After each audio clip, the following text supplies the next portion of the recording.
Inilah channel Uco Stiker Wawancara. Assalamualaikum warahmatullahi wabarakatuh. Halo sahabat-sahabat dimana saja berada. Hari ini kita lagi bersama Bapak Hendra Dalimunte, seorang tokoh masyarakat. Bagi kita tak asing lagi karena Pak Hendra ini salah satu sewaktu tahun 2019 balon wakil wali kota Tanjung Balai. Oke, sahabat-sahabat, mari kita lanjutkan bincang-bincang tentang bagaimana perkembangan. Selamat sore Pak Hendra. Selamat sore. Apa kabar? Baik, sehat. Alhamdulillah. Di samping para pekerja yang ada di masyarakat itu, Ibu manfaat kepada masyarakat setempat dan pendapatan hasil daerah untuk ke pemerintahan sejauh pengetahuan Pak Hendra apa kira-kira? Sepengetahuan saya, manfaat untuk warga di sekitar. Ya, kalau yang bisa saya katakan, mungkin beberapa pekerja di perusahaan tersebut adalah orang tempatan, ya kan? Tetapi kalau untuk PAD-nya ke pemerintah Kota Tanjung Balai, ya jujur saya nggak tahu. Tidak tahu. Apakah perusahaan-perusahaan berdiri di Kota Tanjung Balai ini, terkhususnya di Kecamatan Tumbeng ini, sudah memberikan sumbangsih yang cukup baik sesuai dengan aturan kepada pemerintah. Sama ini menambah PAD-nya pemerintah Kota Tanjung Balai. Tetapi kita juga harus fair, jangan semata-mata hanya menyalahkan pengusaha mungkin tidak patuh atau tidak mau membayar pajak. Nah, perlu juga kita cek ini, apakah payung hukumnya itu sudah ada nggak di Kota Tanjung Balai? Dalamnya apakah bentuknya peraturan daerah, Perda, ataukah dia peraturan wali kota, ataukah dia peraturan lainnya, ya kan? Saya pikir itu terkhususlah untuk kepala daerah dan juga kepada para perwakilan rakyat DPRD Kota Tanjung Balai untuk mau mencek kembali, ya kan? Apalagi saya dengar ini berjalannya tahun PAD Kota Tanjung Balai ini bukannya meningkat, malah merosot. Bagaimana bisa bertumbuh kembang lebih maju lagi Kota Tanjung Balai kalau PAD-nya semakin lama semakin merosot? Jadi tidak saya pikir tidak baik. Perlu kesadaran kita semua, kan? Kalau meminta pajak itu kepada pengusaha wajib diminta, asalkan rujukannya payung hukumnya jelas, gitu. Apabila payung hukumnya jelas, pengusaha tidak membayar, apa tindakannya, gitu. Tegaskan. Kalau pemerintah ingin dilakukan kepada tindakan kepada perusahaan, ada pula semacam back atau backing. Kalau cerita yang berkembang di lapangan, ya ada, saya dengar seperti itu. Ada. Tetapi ini kan tidak bisa kita buktikan secara langsung. Jadi hanya sebatas cerita-cerita. Walaupun dari hati saya paling dalam, saya meyakini hal itu ada. Namun kita harus berpikir jernih. Kota Tanjung Balai kan pojok sudah sudah 400 tahun. Ya kan? Tahun ini sudah bertambah setahun lagi, 401 tahun. Ya kan? Sudah sangat tua kota ini. Nah, kalau kita mau menelaah perjalanan Kota Tanjung Balai ini, tapi harus jujur, apakah kota ini mengalami kemajuan atau kebalikannya? Nah, jadi hubungannya dengan yang kita bicarakan barusan tadi, kalau memang pengusahanya bandel, tidak memenuhi kewajibannya, laksanakan saja. Ada ketentuannya, mungkin tegur dulu secara lisan, tulisan, sampai ke eksekusi yang mungkin tanda kutipnya adalah untuk memberikan efek jera. Tetapi uang yang dikutip itu, mohon maaf, janganlah dibuat untuk yang tidak sesuai dengan ketentuan. Kalau memang uang itu memang adalah untuk kas Tanjung Balai, Ya sudah, setorkan. Bagaimana uang kan butuh kita untuk membangun pembangunan, ya kan? Untuk nanti mungkin membantu dari sisi kesehatan masyarakat, dari sisi pendidikan masyarakat, kan uang itu yang diambil untuk pembayaran dan sebagainya. Jadi perlulah kita berpikir jernih lah, ya kan? Kalau memang itu perintah, laksanakan. Kalau memang dia manfaatnya besar, ya laksanakan ya. Sebagai wali kota, ya insya Allah mungkin nantinya sesuai dengan undang-undang bakal akan dilantik jadi definitif.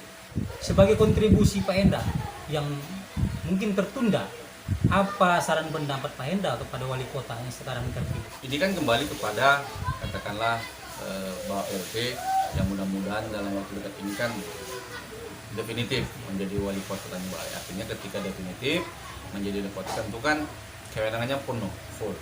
Nah, kalau gini, saya siap untuk berkomunikasi, saya siap untuk berkoordinasi yang goalnya adalah untuk kebaikan, kemajuan kota Tanjung Balai.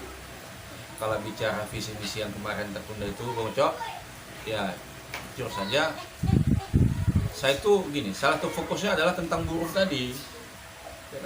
Karena saya sering menyampaikan kepada kawan-kawan, bahkan di media sosial saya sering membuat hashtag itu kan sejarah dan budaya kota Tanjung Balai.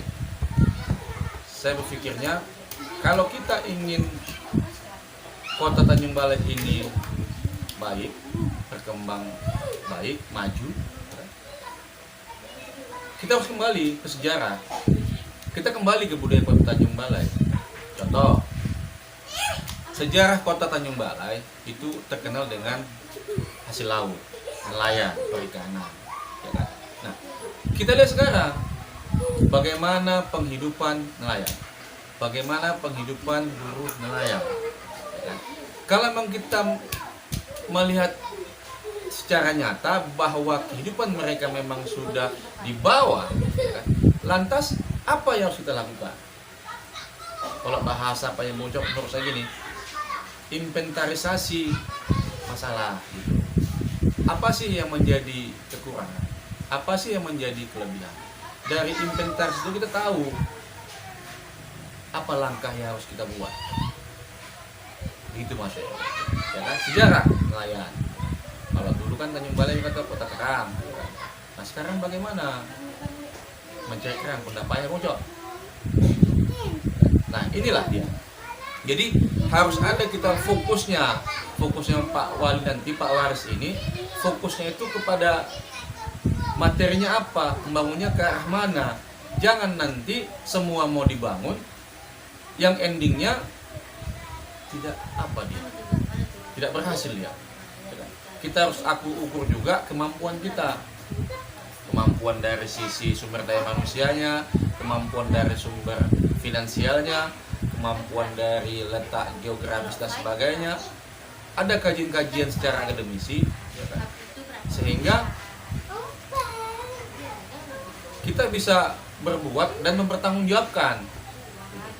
Atau kalau saya pikir secara sederhana, ya kan? Ya udah kita panggil aja ini para konsultan apalah dia kan, suruh dia datang.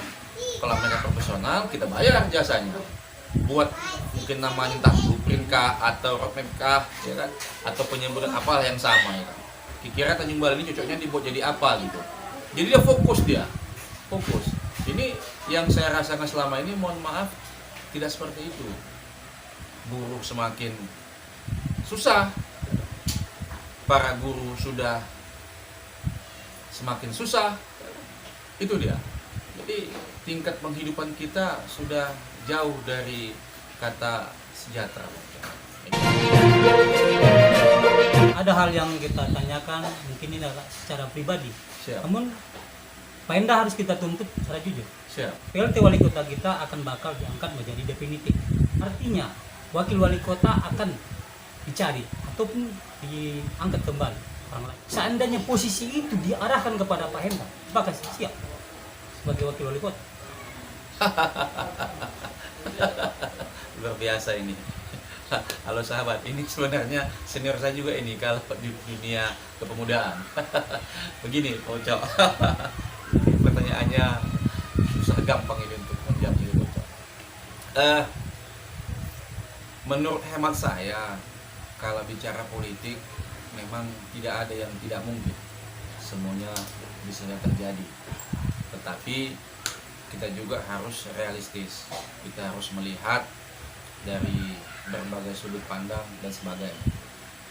Nah, kalau bicara kita kepada Bapak Warstolik yang insyaallah mudah-mudahan menjadi waktu dekat ini akan definitif, ya, kita harus mundur ke belakang sebentar. Nah, kemarin beliau kan berpasangan dengan Bapak Syariah, dan mereka kalau saya tidak salah itu didukung oleh beberapa partai politik.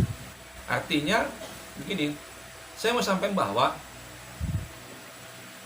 partai-partai pendukung itulah sebenarnya yang lebih berhak untuk menjadi pendamping Bapak Warstolik. Kan kita tidak boleh juga menyampingkan jasa partai politik yang sudah mendukung mereka, yang sudah mendukung Bapak Warstolik. Nah, jadi kalau untuk saya, Bocok, mohon maaf, ya kan. Saya pikir juga saya harus realistis lah. Nah, jadi kalaupun dikatakan tidak mungkin, tapi tidak. Saya akan lebih fokus kawan diskusi, kawan komunikasi sebagainya. Saya rasa lebih pas di situ, ya, Bocok. Keinginan masyarakat itu ingin yang sifatnya ketokohan, yang sifatnya peduli. PLT kita sekarang nih yang orang terbuka, yang ingin peduli, yang dicarinya. Terima kasih. Saya dengan tegas mengatakan tidak. Saya lebih nyaman kalau saat ini saya seperti itu.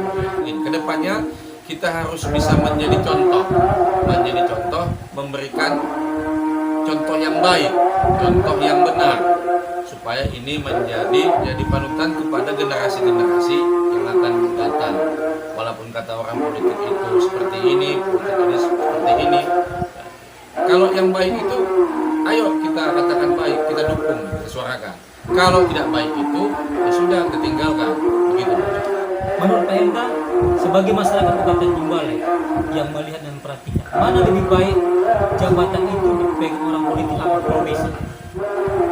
Kalau bicara lebih baik, Bocok, ini kan tidak terlepas dari, saya pikir, peraturan yang sudah ditetapkan oleh negara kita. Dan kalau untuk mengarah ke sana ada 2 jalur. Ini bicara pada daerah, 1 jalur partai politik, 1 lagi jalur perseorangan atau kita mengatakan independen. Kembali kepada sosok, kembali kepada masyarakat. Kalau memang sosok tersebut dia lebih nyaman, lebih pas dia mau mengikuti dari jalur partai politik, ya silakan. Atau kalau memang sosok tersebut merasa lebih pas, lebih nyaman dari jalur perseorangan independen, ya juga silakan. Itu kan memang dilindungi oleh undang-undang. Silakan. Nah, kembali kepada masyarakat. Di antara sosok mungkin yang dari partai politik, yang dari independen, mana yang terbaik menurut masyarakat. Cuma, ya kan, saya kembali menyuarakan, memilih sosok pemimpin itu janganlah karena materi, janganlah karena uang. Ayolah kita bersama-sama, kita harus punya tanggung jawab secara moral kepada kampung kita ini, kepada kota kita ini. Berilah contoh, berilah panutan, supaya gini, contoh yang baik itu kita menjadi panutan hingga kedepannya generasi kita ini tahu dia bahwa, atau gini, berpolitik itu sebenarnya baik. Harga bahan naik turunnya tergantung politik, hal-hal yang lain tergantung politik. Nah, hingga gini, kedepannya rasa ketertarikan kita generasi yang datang kepada politik ini semakin banyak dia. Kalau kita mundur ke belakang, partai kemarin juga hampir 5%. hampir 50% itu golputnya. Kan saya pikir itu sebuah langkah kemunduran dalam demokrasi kita. Seharusnya itu menjadi bahan kajian kita bersama. Kenapa golput kita sedemikian rupa, segitu banyak? Kan prihatin kita. Nah, harapannya seluruh pihak, mau eksekutif, legislatif, yudikatif, para tokoh-tokoh lintas di Tanjung Balai, dan semua pihak lah, masyarakat biasa pun dia. Ayo kita bikin kota ini bersama-sama kita, supaya kota ini lebih baik lagi. Apabila kota ini lebih baik lagi, saya yakin imbasnya kepada masyarakat pasti lebih baik lagi. Ayo sama-sama kita mulai dari diri kita sendiri. Tambahan Pak Indra, Ya. ini mungkin terlalu dini ketahuan ataupun terlalu cepat, tapi ini kan sah-sah saja sebagai kami masyarakat menanyakan hal itu. Apakah seorang Hendra Munte akan tampil balik di tahun 2024? Begini, Bocok. Kalau bicara keinginan, ya pasti ada. Tapi kan seperti bahasa saya tadi, kita kan juga harus realistis, Bocok. Artinya begini, saya juga nanti akan melihat beberapa hal sebelum mungkin melangkah ke sana. Tapi saya pribadi, saya mengatakan bahwa kalau memang nanti sehat-sehat, Allah Ta'ala umur yang panjang, mungkin nanti juga ada sedikit rezeki, ya kan? Terus tetap masih terbuka peluang, kenapa tidak? Tetapi kan kita begini, Mucok, mengalir aja lah. Kita mengalir aja lah. Saat ini saya pikir itu apa yang bisa saya sumbangkan, apa yang bisa saya berikan kepada masyarakat sesuai dengan kemampuan saya sudah saya lakukan. Gitu. Saat ini lebih banyak bersentuhan dengan buruh, ya sudah. Saya bekerja lah, berusaha untuk membantu para buruh. Terima kasih Pak Indra. Sama-sama. Sahabat-sahabat di mana saja berada, itulah tadi pembicaraan kita dengan tokoh Tanjung Balai, Hendra Munte. Untuk itu kita tetap tonton selalu di video kita, pembicaraan kita dengan Pak Hendra dari Munte untuk selanjutnya. Tunggu, tapi jangan lupa subscribe, like, komen di channel kami. Oke, tunggu video selanjutnya. Dah, assalamualaikum.